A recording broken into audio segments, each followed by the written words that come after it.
Hi everyone, welcome to our channel current affairs daily dose. आज है 16 अक्टूबर 2020 और आज की वीडियो में हम बात करने वाले हैं आज की करंट अफेयर्स पर बेस्ड क्वेश्चंस और उनसे जुड़े फैक्ट्स के बारे में। तो चलिए शुरू करते हैं बिना किसी देरी के।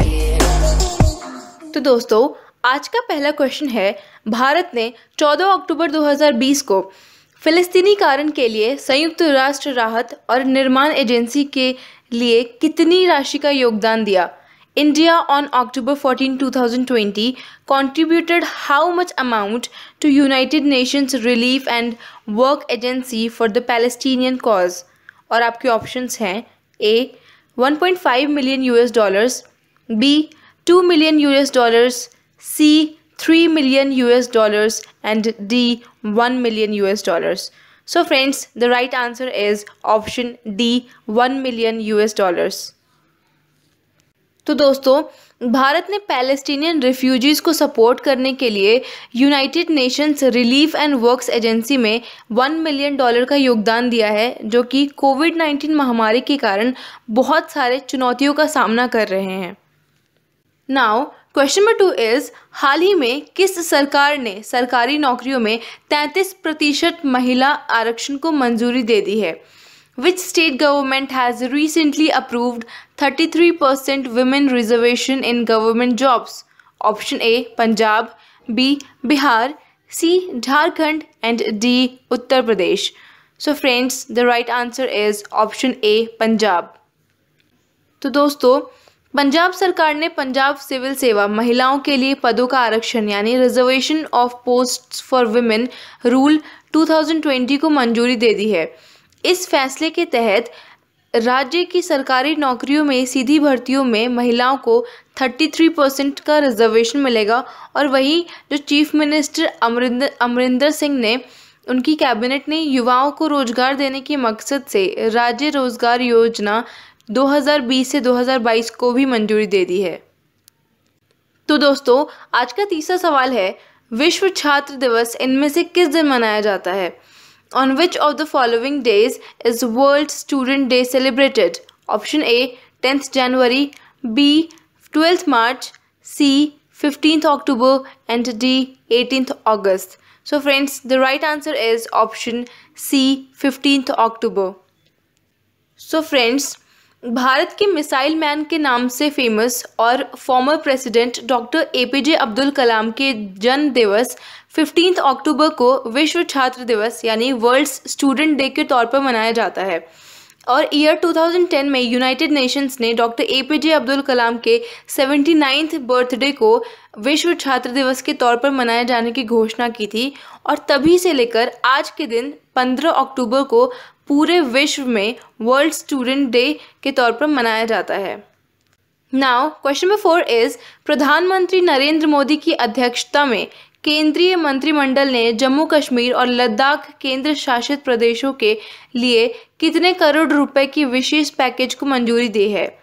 The Union Cabinet, chaired by Prime Minister Narendra Modi, has approved a special package of how many crore rupees for Union territories of Jammu and Kashmir and Ladakh? Option A 420 crores, B 520 crores, C 720 crores and D 250 crores. So friends, the right answer is option B 520 crores. प्रधानमंत्री नरेंद्र मोदी की अध्यक्षता में union cabinet ने 14 अक्टूबर 2020 को जम्मू कश्मीर और Ladakh union territories के लिए 520 crore rupees के विशेष पैकेज को मंजूरी दी है और ये 5 साल की ड्यूरेशन के लिए है और यूनियन टेरिटरीज़ जम्मू कश्मीर और लद्दाख में सभी centrally sponsored and oriented schemes को समयबद्ध तरीके से उतारना ही भारत सरकार का लक्ष्य है। नाउ क्वेश्चन नंबर 5 इज़, विश्व मानक दिवस इनमें से किस दिन मनाया जाता है? World standards day is observed on which of the following days? Option A 10th March, B 12th April, C 14th October and D 16th June. So friends, the right answer is option C 14th October. विश्व मानक दिवस यानी world standard day हर साल 14 अक्टूबर को international level पर मनाया जाता है।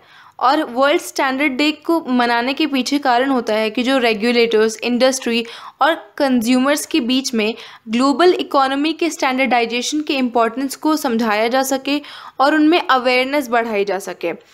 और इंटरनेशनल स्टैंडर्ड्स के बहुत टेक्निकल फ़ायदे हैं और इससे प्रोडक्ट्स और सर्विसेज को बेटर बनाने में और इससे जुड़े इंडस्ट्रीज़ को ज़्यादा एफिशिएंट बनाने में मदद मिलती है। नाउ क्वेश्चन नंबर 6 इज नवीनतम IMF वर्ल्ड इकोनॉमिक आउटलुक के अनुमानों के अनुसार 2020 में भारत की प्रति व्यक्ति सकल घरेलू उत्पाद में कितनी गिरावट आने की उम्मीद है? India's per capita GDP is expected to slump by how much in 2020 as per latest IMF World Economic Outlook projections? Option A 9.8%, B 10.5%, C 11% and D 8.2%. So friends, the right answer is option B 10.5%. Latest world economic outlook के अनुसार भारत की per capita GDP 2020 में घटकर 10.5% से $1,877 हो जाने का अनुमान है, जो पिछले 4 वर्षों में सबसे कम है। और इस प्रोजेक्शन से भारत 2020 में पर कैपिटा GDP के मामले में बांग्लादेश से नीचे खिसकने के लिए तैयार है। नाउ क्वेश्चन नंबर 7 इज कोविड-19 महामारी के मद्देनज़र वैश्विक विकास के लिए नवीनतम IMF पूर्वानुमान क्या है? What is the latest IMF forecast for global growth in the wake of COVID-19 pandemic?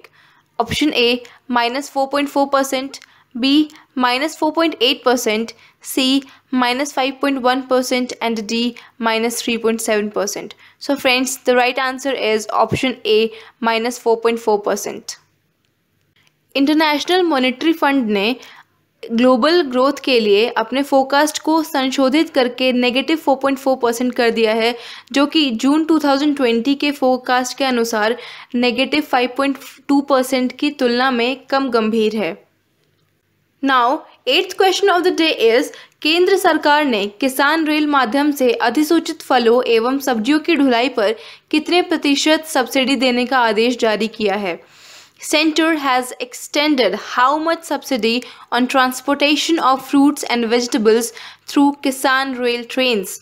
Option A 70%, B 50%, C 10% and D 30%. So friends, the right answer is option B 50%. Central government ने किसान rail के माध्यम से notified fruits and vegetables के transportation पे 50% subsidy देने का आदेश जारी किया है और यह subsidy operation green top to total scheme के तहत दी जाएगी। और सेंटर के आत्मनिर्भर भारत अभियान के तहत खाद्य प्रसंस्करण उद्योग मंत्रालय यानी ministry of food processing industries ने पायलट बेसिस पर 6 महीने के लिए ऑपरेशन ग्रीन योजना का विस्तार कर टमाटर, प्याज, आलू से लेकर सभी फल एवं सब्जियों को इस दायरे में लाने की घोषणा की है। Now the question number 9 is Jammu Kashmir प्रशासन ने हाल ही में किसे 14 महीने के बाद नज़रबंदी से रिहा कर दिया है? Jammu and Kashmir administration recently released whom from detention after 14 months? Option A Mehbooba Mufti, B Yasin Malik, C Mirwaiz Umar Farooq and D Shabbir Shah. So friends, the right answer is option A Mehbooba Mufti. Peoples Democratic Party की अध्यक्ष एवं पूर्व मुख्यमंत्री महबूबा मुफ्ती को 14 months के बाद 13 अक्टूबर 2020 को प्रदेश सरकार ने रिहा कर दिया है। जम्मू कश्मीर में आर्टिकल 370 हटाने के बाद से ही वो नज़रबंद थी, उन्हें अब रिलीज़ किया गया है। उनकी 14 महीने के बाद रिहाई हुई है। जम्मू कश्मीर से 5 अगस्त 2019 को आर्टिकल 370 के प्रावधानों को हटाने के साथ ही महबूबा मुफ्ती को पब्लिक सेफ्टी एक्ट के तहत हिरासत में लिया गया था और तब से अब तक उनकी हिरासत की अवधि लगातार बढ़ाई जा रही थी। Now the last question of the day is संयुक्त राष्ट्र की तरफ से जारी एक ताज़ा रिपोर्ट के अनुसार जलवायु आपदाओं से सबसे ज़्यादा प्रभावित होने वाले देशों में भारत इनमें से किस स्थान पर है? According to a recent report released by the United Nations, which of the following places is India among the countries most affected by climate disasters? Option A पहला, first, B दूसरा, second, C तीसरा, third, and D चौथा, fourth. So friends, the right answer is option C, third. United Nations की तरफ से जारी एक recent report के अनुसार क्लाइमेटिक डिज़ास्टर्स से सबसे ज़्यादा प्रभावित होने वाले देशों में भारत तीसरे स्थान पर है। रिपोर्ट के अनुसार चाइना अमेरिका के बाद इंडिया क्लाइमेट डिज़ास्टर्स के मामले में तीसरे नंबर पर है और चाइना में करीब 600, अमेरिका में 469 और इंडिया में 300 से ज़्यादा क्लाइमेटिक डिज़ास्टर्स दर्ज की गई हैं और अन्य देशों में Philippines, Indonesia, Japan, Vietnam, Mexico, Bangladesh और अफ़गानिस्तान शामिल है। तो फ्रेंड्स, आपको ये वीडियो कैसी लगी हमें कमेंट करके ज़रूर बताएं and give us a thumbs up if you like this video and do share and subscribe for getting more content like this. Thank you.